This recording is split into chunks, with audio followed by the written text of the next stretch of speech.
So this is going to be the beginning of a series I'm going to call The Benefits of Capitalism.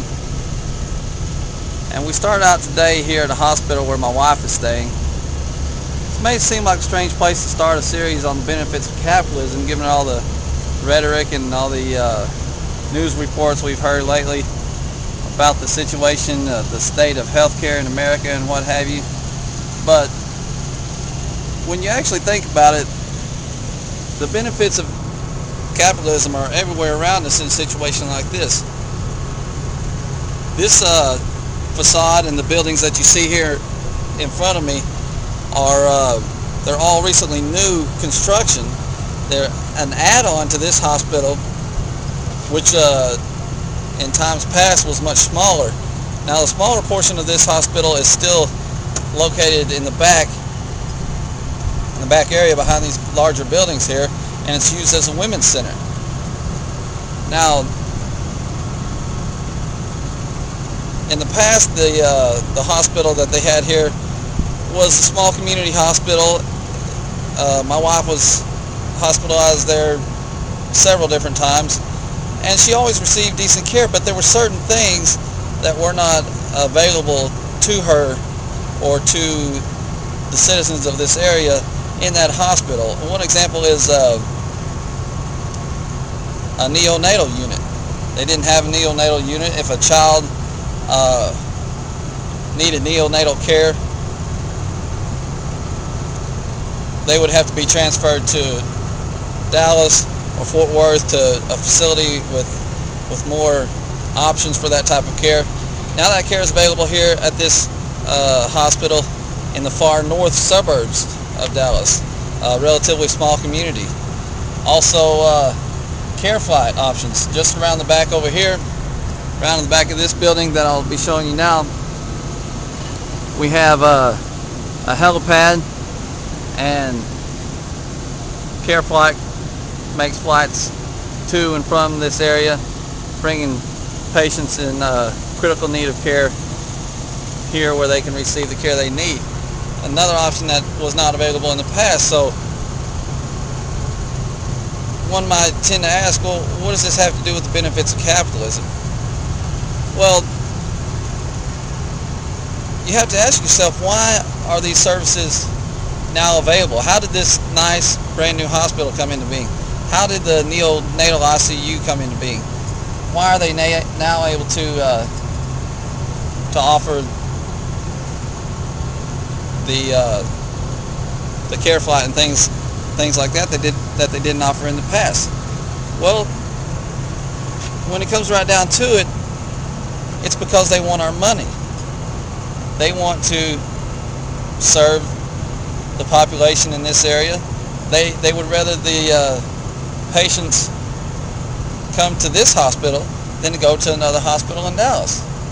Now, are they doing this because they care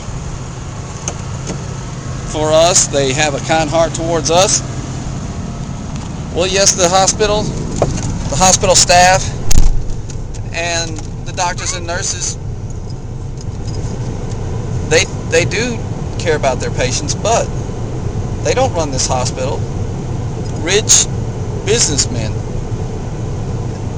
CEOs and corporate directors run this hospital, and it is their job to maximize profit for their shareholders and their stockholders.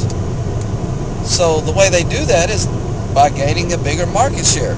Instead of citizens in this area receiving health care at the major facilities in Dallas and Fort Worth and things like that, they've actually upgraded their facilities so that the citizens in this area will come here when they need these other options for care that weren't previously available here.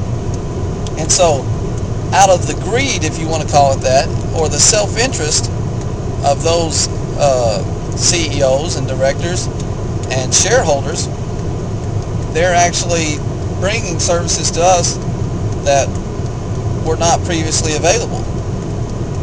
It's the benefits of capitalism. Because of someone else looking out for their self-interest, the common interest is served. When I go into my wife's room here in just a minute, on the wall in her room alone, embedded into the construction of the room are a myriad of devices and equipment designed to save her life in the case of emergency. That's in the room by itself. And tons of other types of equipment are available throughout the hospital. How does that equipment get there?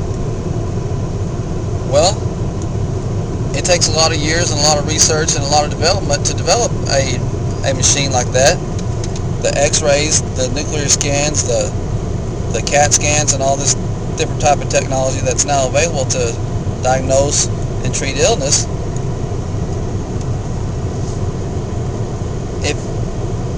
Let's not kid ourselves for 1 second that if there were no profit to be made in the constructions of those machines, that those machines would continue to exist. Those machines exist solely because someone has an incentive to bring them to the market.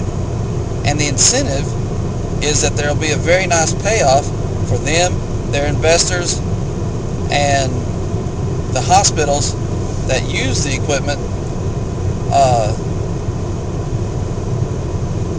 for them to make that product available to us. I know in just the past few months, my wife has she's undergone almost every type of test you can imagine, through CAT scans, through angiograms, through MRIs, all these different types of procedures. And I personally am grateful that those machines were available. And I personally don't care if the person made them available because they were in for a big profit or because they had a kind heart. I think a lot of people do have a kind heart, but that's not enough to make some people spend millions, if not billions of dollars in developing these new technologies that actually have saved my wife's life.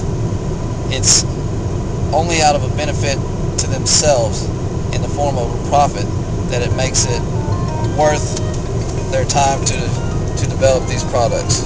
So I for one enjoy the benefits of capitalism. Everybody says, well, shouldn't we just have a government that would